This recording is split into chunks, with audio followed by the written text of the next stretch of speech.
Okay, good evening everyone. Today's class is mathematics class. Yesterday we thought about chemistry subject. Today will be the mathematics class. In mathematics, first chapter will be the orienting yourself. The use of coordinates. ಇದು ಮಕ್ಕಳಿಗೆ ಬಹಳ ಇಷ್ಟ ಆಗೋ chapter ಮತ್ತೆ very simple chapter. ಇದು ತುಂಬಾ ಇಷ್ಟ ಆಗೋದು ಯಾಕೆ ಅಂತ ಹೇಳಿದ್ರೆ ನಂಬರ್ ಆಫ್ ಪಾಯಿಂಟ್ಸ್ ಅಲ್ಲಿ ಇರುತ್ತೆ ಮಕ್ಕಳಿಗೆ. ಎಲ್ಲಾ ಮಕ್ಕಳಿಗೂ ಸಿಂಪಲ್ ಮ್ಯಾಥಮೆಟಿಕ್ಸ್ ಬಂದ್ರೆ ಇದನ್ನ ಈಸಿಯಾಗಿ ಕಲಿಬಹುದು. First will be the okay. ಈಗ ಕೋಆರ್ಡಿನೇಟ್ ಸಿಸ್ಟಮ್. ಈಗ ಫಸ್ಟ್ ಮಕ್ಕಳಿಗೆ ಕೋಆರ್ಡಿನೇಟ್ ಸಿಸ್ಟಮ್ ಅಂತ ಹೇಳಿದ್ರೆ ಏನಂತ ಗೊತ್ತಾಗಬೇಕು. ಫಸ್ಟ್ ಮ್ಯಾಥಮೆಟಿಕ್ಸ್ ಕಲಿಯೋಕ್ಕಿಂತ ಮುಂಚೆ ಅದಕ್ಕೆ ಏನ್ ಅಪ್ಲಿಕೇಶನ್ಸ್ ಇದೆ ಅಂತ ಮಕ್ಕಳಿಗೆ ಗೊತ್ತಿದ್ರೆ ನೀಟಾಗಿ ಮ್ಯಾಥಮೆಟಿಕ್ಸ್ ಕಲಿತಾರೆ. ವಿತೌಟ್ ನೋಯಿಂಗ್ ಎನಿ ಅಪ್ಲಿಕೇಶನ್ಸ್ ಮಕ್ಕಳಿಗೆ ಹೇಳ್ಕೊಟ್ರೆ ಏನಾಗುತ್ತೆ, ಅದು ಬರ್ಡನ್ ಅಂತ ಅನ್ಸುತ್ತೆ. ಸೊ ನಾವೇನ್ ಮಾಡ್ತೀವಿ, ಮ್ಯಾಥಮೆಟಿಕ್ಸ್ ಗೆ ಪ್ರತಿಯೊಂದು ಫಾರ್ಮುಲಾ ಆಗಿರ್ಬೋದು, ಪ್ರತಿಯೊಂದು ಕಾನ್ಸೆಪ್ಟ್ ಆಗಿರ್ಬೋದು, ತಂದೆ ಆದ ಅಪ್ಲಿಕೇಶನ್ ಇದೆ ಮ್ಯಾಥಮೆಟಿಕ್ಸ್ ಅಲ್ಲಿ. ಮಕ್ಕಳಿಗೆ ಯಾಕೆ ಬೋರ್ ಆಗುತ್ತೆ, ಕಷ್ಟ ಆಗುತ್ತೆ ಮ್ಯಾಥಮೆಟಿಕ್ಸ್ ಅಂದ್ರೆ ಅದ್ರದ್ದು ಅಪ್ಲಿಕೇಶನ್ಸ್ ಅವರಿಗೆ ಗೊತ್ತಿರಲ್ಲ. ಅದರಿಂದ ಏನ್ ಯೂಸ್, ಕಲ್ತ್ರೆ ಏನ್ ಯೂಸ್ ಆಗುತ್ತೆ ಅಂತ ಹೇಳ್ಬಿಟ್ಟು ಗೊತ್ತಿಲ್ಲದಲ್ಲೇ ಇರೋದಕ್ಕೆ ಅವರು ಚೆನ್ನಾಗಿ ಮಾಡಲ್ಲ ಮ್ಯಾಥಮೆಟಿಕ್ಸ್. ಅದರಿಂದ ನಮ್ಗೆ ಏನ್ ಯೂಸ್ ಆಗುತ್ತೆ, ಮುಂದೆ ಒಂದಿನ ನಾವು ಎಲ್ಲಿ ಅಪ್ಲೈ ಮಾಡ್ತೀವಿ ಅಂತ ಹೇಳ್ಬಿಟ್ಟು ಗೊತ್ತಾದ್ರೆ ಮ್ಯಾಥಮೆಟಿಕ್ಸ್ ತುಂಬಾ ಚೆನ್ನಾಗಿ ಕಲಿತಾರೆ ಮಕ್ಕಳುಗಳು. ಫಸ್ಟ್ ಇದನ್ನ ಕೋಆರ್ಡಿನೇಟ್ ಸಿಸ್ಟಮ್. ಈಗ ಯಾವುದೇ ಒಂದು ವಸ್ತುನಾಗ್ಲಿ, ಯಾವುದೇ ಒಂದು ಪಾಯಿಂಟ್ನಾಗ್ಲಿ, ಯಾವುದೇ ಒಂದನ್ನ ಸಿಚುಯೇಷನ್ ಆಗ್ಲಿ ಮಾರ್ಕ್ ಮಾಡಬೇಕು ಅಂತ ಹೇಳಿದ್ರೆ ನನಗೆ ಕೋಆರ್ಡಿನೇಟ್ ಸಿಸ್ಟಮ್ ಬೇಕು ಮ್ಯಾಥಮೆಟಿಕ್ಸ್ ಅಲ್ಲಿ. ಈಗ ನಮ್ಮ ಮನೆ ಪ್ಲಾನ್ ಮಾಡಿರ್ತಾರೆ, ಮನೆ ಪ್ಲಾನ್ ಮಾಡುವಾಗ ಅದು ಇಂಥದೇ ಜಾಗದಲ್ಲಿ ಬರುತ್ತೆ, ಇಂಥದೇ ಕೋಆರ್ಡಿನೇಟ್ ಅಲ್ಲಿ ಬರುತ್ತೆ, ಇಂಥದೇ ಪ್ಲೇಸ್ ಅಲ್ಲಿ ಇಡಬೇಕು, ಅದಕ್ಕೆ ಇಷ್ಟೇ ಡಿಸ್ಟೆನ್ಸ್ ಇಡಬೇಕು, ಒಂದಕ್ಕೊಂದು ಕ್ಲಾಶ್ ಆಗಬಾರ್ದು ಅಂತ ಹೇಳಿ ಡಿಸೈನ್ ಮಾಡಕ್ಕೆ ನಾವು ಕೋಆರ್ಡಿನೇಟ್. ಇದು ಒಂದು ಪ್ರಾಕ್ಟಿಕಲ್ ಅಪ್ಲಿಕೇಶನ್ ಅದಕ್ಕಷ್ಟೇ. ಕೋಆರ್ಡಿನೇಟಿಂಗ್ ಸಿಸ್ಟಮ್ಗೆ ಬರೀ ಇದೊಂದೇ ಅಪ್ಲಿಕೇಶನ್ ಇಲ್ಲದೆ ತುಂಬಾ ಅಪ್ಲಿಕೇಶನ್ ಇದೆ. ಸೊ ಇವತ್ತು ಫಸ್ಟ್ ಮಕ್ಕಳಿಗೆ ಕೋಆರ್ಡಿನೇಟ್ ಸಿಸ್ಟಮ್ ನಿಮ್ಗೆ ಅರ್ಥ ಆಗುತ್ತಲ್ವಾ, ಕೋಆರ್ಡಿನೇಟ್ ಸಿಸ್ಟಮ್ ಅಂದ್ರೆ ಏನು ಅಂತ ಹೇಳ್ಬಿಟ್ಟು. ಸೊ ನಾವು ಅದಕ್ಕೆ ಈಗ ಫಸ್ಟ್ ಸ್ಟಾರ್ಟ್ ಮಾಡೋಕ್ಕಿಂತ ಮುಂಚೆ ಇದರಲ್ಲಿ ಪ್ಲೇನ್ ಇರುತ್ತೆ, ಒಂದು ಖಾಲಿ ಪ್ಲೇನ್ ಇದೆ. ಆ ಖಾಲಿ ಪ್ಲೇನ್ಗೆ ನಾವು 2 ಲೈನ್ಸ್ ನ ಡಿವೈಡ್ ಮಾಡ್ತೀನಿ. One is called as an x axis, second one is called as an y axis. ಇಲ್ಲಿ ಆಕ್ಸಿಸ್ ಬರೆಯುವಾಗಲೂ ನಾವು ಒಂದು ಪಾಯಿಂಟ್ ನೆನ್ಪಿಡ್ಕೋಬೇಕು. Horizontal line always takes the x position and vertical line always takes the y position.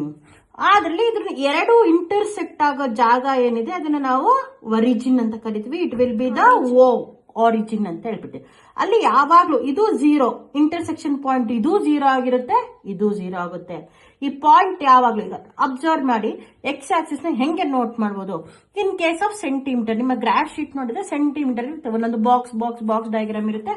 So 1 box ಗೆ ನಾವು 1 ಅಂತ ಕೊಟ್ರೆ, second box ಗೆ 2, ಥರ್ಡ್ ಬಾಕ್ಸ್ 3, ಹಂಗೆ ನಂಬರ್ ಆಫ್ ಯೂನಿಟ್ಸ್ ಕಂಟಿನ್ಯೂ ಆಗುತ್ತೆ. ನಮ್ಗೆ ಎಷ್ಟು ಬೇಕೋ ಅಷ್ಟು ಮಾರ್ಕ್ ಮಾಡ್ಕೋಬಹುದು. ಅದೇ ನಾವು ಉಲ್ಟಾ ಬರ್ತು ಅಂತ ಹೇಳಿದ್ರೆ ನಮ್ಗೆ ಏನ್ ಬರುತ್ತೆ, ನೆಗೆಟಿವ್ ನಂಬರ್ಸ್ ಬರುತ್ತೆ.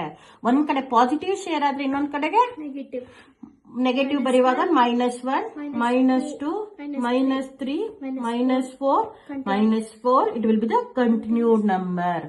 ಓಕೆ. ಈಗ ವೈ ಆಕ್ಸಿಸ್ ಮಾರ್ಕ್ ಮಾಡ್ತಿದೀವಿ numbers. This will B 1, 2 positive Axis ಮೇಲೆ ಬರುತ್ತೆ, 2, 3, 4, 5, 6. ನೆಗೆಟಿವ್ ಆಕ್ಸಿಸ್ ಕೆಳಗೆ ಬರುತ್ತೆ, -1, -2, -3, -4, -5. ಓಕೆ. ಇದು ಕಂಟಿನ್ಯೂಯೇಷನ್ ನಂಬರ್ಸ್. ಇಲ್ಲಿ ನಮಗೆ ಫಸ್ಟ್ ಈಗ 4 ಇಡೀ ಪ್ಲೇನ್ ಇದೆ, ಅದನ್ನ ನಾವು 4 ಪಾರ್ಟ್ ಆಗಿ ಡಿವೈಡ್ ಮಾಡಿದ್ವಿ. ಅದನ್ನ ಫಸ್ಟ್ ಏನಂತ ಕರಿತೀವಿ ಅಂತ ಹೇಳಿದ್ರೆ ಫಸ್ಟ್ ಕ್ವಾಡ್ರಂಟ್ ಅಂತ ಕರಿತೀವಿ.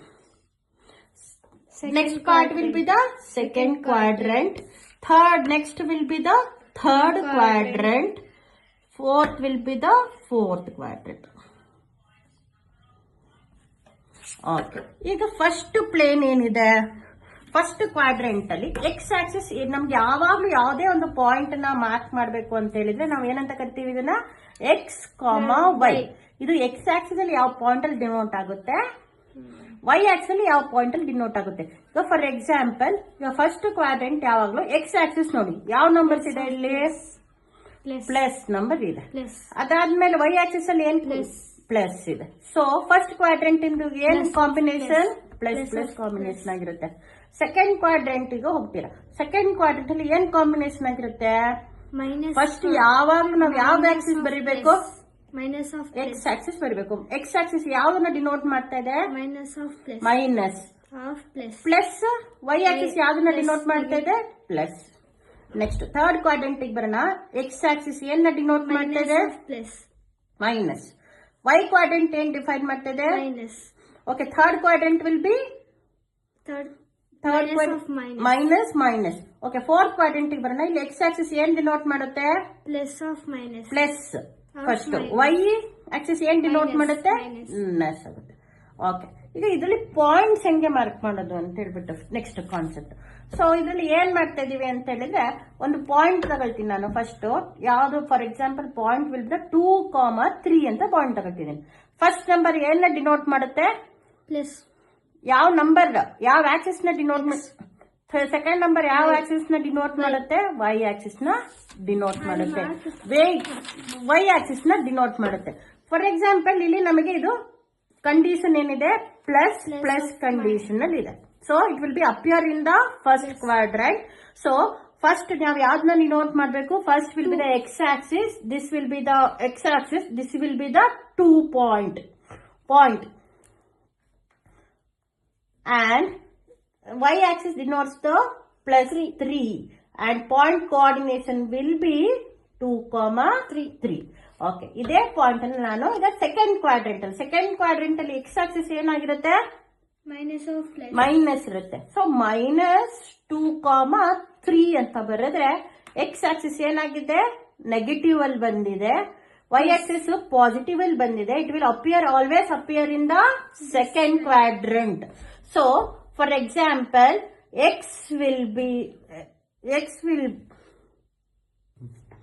okay, here ಈಗ x ಕಂಡೀಷನ್ ನಾವು ಸೆಕೆಂಡ್ ಪಾಯಿಂಟ್ ಏನ್ ತಗೊಂಡಿದೀವಿ? -2 + 3 ತಗೊಂಡಿದೀವಿ.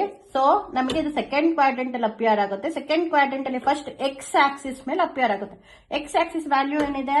-2 ಇದೆ. ವೈ ಆಕ್ಸಿಸ್ ವ್ಯಾಲ್ಯೂ ಏನಿದೆ? +3 ಇದೆ. +3 ಮೆನ್ಷನ್ ಮಾಡಿದ್ರೆ ನನಗೆ ಇಲ್ಲೊಂದು ಪಾಯಿಂಟ್ ಸಿಗುತ್ತೆ. It can be denoted as -2,3. Okay, ಈಗ ನೆಕ್ಸ್ಟ್ ನಂಬರ್ ತಗೊಳ್ತೀವಿ. Third quadrant -2 -3. Here it will appear minus ಅಂದ್ರೆ it will appear in a third quadrant. So ಇದರಲ್ಲಿ x value -2. First x axis -2 mark ಆದ್ರೆ y axis -3 mark ಆಗುತ್ತೆ. This will be the point -2, -3 ಆಗುತ್ತೆ. Okay, next will be the 2, -3 point ನ mark ಮಾಡಬೇಕು ಅಂತ ಹೇಳಿದ್ರೆ ನನಗೆ ಫಸ್ಟ್ ಎಕ್ಸ್ ಆಕ್ಸಿಸ್ ಪಾಸಿಟಿವ್ ಆಗಿದೆ, ವೈ ಆಕ್ಸಿಸ್ ನೆಗೆಟಿವ್ ಆಗಿದೆ. It will appear in the fourth quadrant. So ಈಗ ನಾವೇನ್ ಮಾಡಬೇಕು?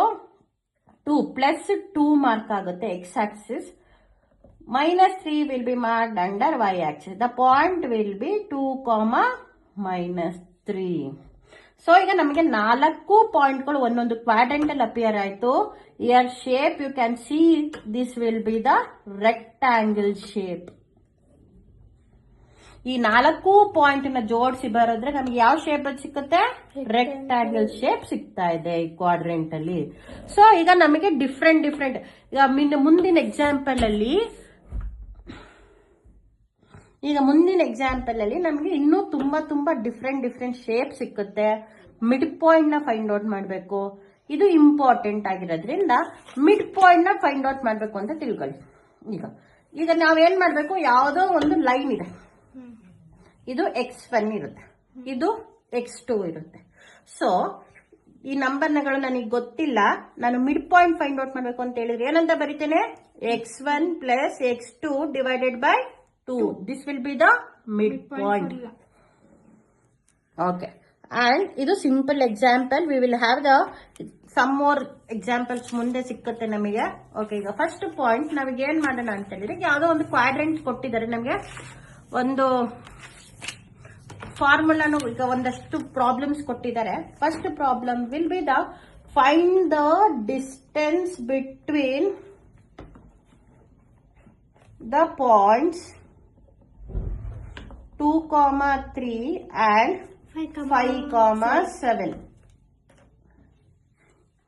First question will be the find the distance between the points 2,3 and 5,7. ಇದರಲ್ಲಿ ಫಸ್ಟ್ ಕೋಆರ್ಡಿನೇಟ್ ಫಸ್ಟ್ ಪಾಯಿಂಟ್ ಯಾವುದು 2,3. ಈಗ ಇದನ್ನ ನಾವ್ ಏನಂತ ಬರ್ಕೊಳ್ಳೋಣ x1, y1 ಅಂತ ಬರ್ಕೊಳ್ಳೋಣ. ಸೆಕೆಂಡ್ ಪಾಯಿಂಟ್ ಏನು 5,7. ಇದನ್ನ x2, y2 ಅಂತ ಬರ್ಕೊಳ್ಳೋಣ. ಓಕೆನಾ? ಇವೆರಡು ಯಾವ ಕ್ವಾಡ್ರೆಂಟ್ ಅಲ್ಲಿ ಬರುತ್ತೆ? ಪಾಸಿಟಿವ್ ಪಾಸಿಟಿವ್ ಅಂತ ಹೇಳಿದ್ರೆ ಪಾಸಿಟಿವ್ ಪಾಸಿಟಿವ್ ಅಂದ್ರೆ ಯಾವ ಕ್ವಾಡ್ರೆಂಟ್? ಓಕೆ, ಈಗ ಪಾಸಿಟಿವ್ ಪಾಸಿಟಿವ್ ಪಾಯಿಂಟ್ ಯಾವ ಕ್ವಾಡ್ರೆಂಟ್ ಅಲ್ಲಿ ಬರ್ತಾ ಇದೆ? ಇದು ಫಸ್ಟ್ ಕ್ವಾಡ್ರೆಂಟ್ ಅಲ್ಲಿ ಬರ್ತಾ ಇದೆ ನಿಮಗೆ marking points. So first number ನ ನಾವೇನಂತ ತಗೊಂಡಿದ್ದೀವಿ? 2 ನ x1 ಅಂತ, 3 ನ y1, ಈಗ 5 ನ x2 ಅಂತ, 7 ನ y2 ಅಂತ.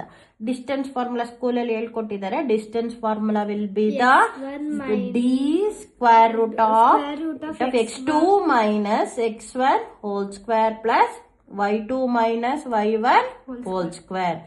ಓಕೆ, ಈಗ ಇದಕ್ಕೆ ಸಬ್ಸ್ಟಿಟ್ಯೂಟ್ ಮಾಡಿದ್ರೆ ನಮಗೆ ಆನ್ಸರ್ ಬರುತ್ತೆ. ಓಕೆ, ಈಗ ಏನ್ ಮಾಡೋಣ? x2 ಅಂತ ಹೇಳಿದ್ರೆ ವ್ಯಾಲ್ಯೂ ಏನು? 5. x1 ಅಂತ ಹೇಳಿದ್ರೆ ವ್ಯಾಲ್ಯೂ ಏನು? 3. x1 ಅಂದ್ರೆ ವ್ಯಾಲ್ಯೂ ಏನು? 2. ಓಕೆ, ಪ್ಲಸ್ y2 ಅಂದ್ರೆ ವ್ಯಾಲ್ಯೂ ಏನು? 7. y1 ಅಂದ್ರೆ ವ್ಯಾಲ್ಯೂ ಏನು? 3. Okay, here okay, 5 minus 2 will be the 3 whole square. Here 7 minus 3 will be the 4 whole square. 9 square ಅಂತ ಹೇಳಿದ್ರೆ 3 square ಅಂದ್ರೆ 9, 4 square ಅಂದ್ರೆ 16. 9 plus 16 will be the 25. Square root of 25 will be the answer will be the 5. This will be the 5 units. Distance between these 2 points ಎಷ್ಟಾಗಿರುತ್ತೆ? 5 units. 5 units ಆಗಿರುತ್ತೆ. ಇದರ coordinate system ಅಲ್ಲಿ mark ಮಾಡೋದು ಕಲ್ತ್ಕೊಳ್ಳೋಣ ಈಗ. Okay, ಇದು x plane ಆಗಿದೆ, ಇದು y plane ಆಗಿದೆ. Origin will be 0, 0. It will be denoted by O. 1, 2, 3, 4, 5, 6. Minus 1, 2, 3, 4, 5, 6, 7. Minus 1. Here minus 1, minus 2, minus 3. Here minus 1, minus 2, minus 3, minus 4. Okay, ಈಗ ಫಸ್ಟ್ ಪಾಯಿಂಟ್ 2,3 ಅಂತ ಕೊಟ್ಟಿದ್ದೀವಿ. ಓಕೆ, ಎಕ್ಸ್ ಆಕ್ಸಿಸ್ ಎಷ್ಟು? First 2,3. 2,3 ಅಂದ್ರೆ X 2, y will be 3. ಇದು ಒಂದು point ಆಗಿದೆ. Okay, next 5,7. X will be the 7, sorry X will be the 5 and y will be the 7. Correct? Okay, these are the 2 points. Here 2,3, this will be the 5,7. Distance between these two will be the 5 units. Okay, clear? I hope ಇವತ್ತು ಮಕ್ಕಳಿಗೆ coordinate system ಅರ್ಥ ಆಗಿದೆ. ಇನ್ನು ಮಿಕ್ಕಿದ problems ನ ನಾನು ನಾಳೆ continue ಮಾಡ್ತೀನಿ. ಕೋಆರ್ಡಿನೇಟ್ ಸಿಸ್ಟಮ್ಸ್ ಅಲ್ಲಿ ಇನ್ನು ಡಿಫಿಕಲ್ಟ್ ಪ್ರಾಬ್ಲಮ್ಸ್ ನ ಸಾಲ್ವ್ ಮಾಡೋಣ. Will continue in the next session. ಇದೇ ತರ ವಿಡಿಯೋ ಮಾಡ್ತಾ ಇರ್ತೀನಿ. ಸಬ್ಸ್ಕ್ರೈಬ್ ಮಾಡಿ, ಶೇರ್ ಮಾಡಿ, ಲೈಕ್ ಮಾಡಿ. Thank you.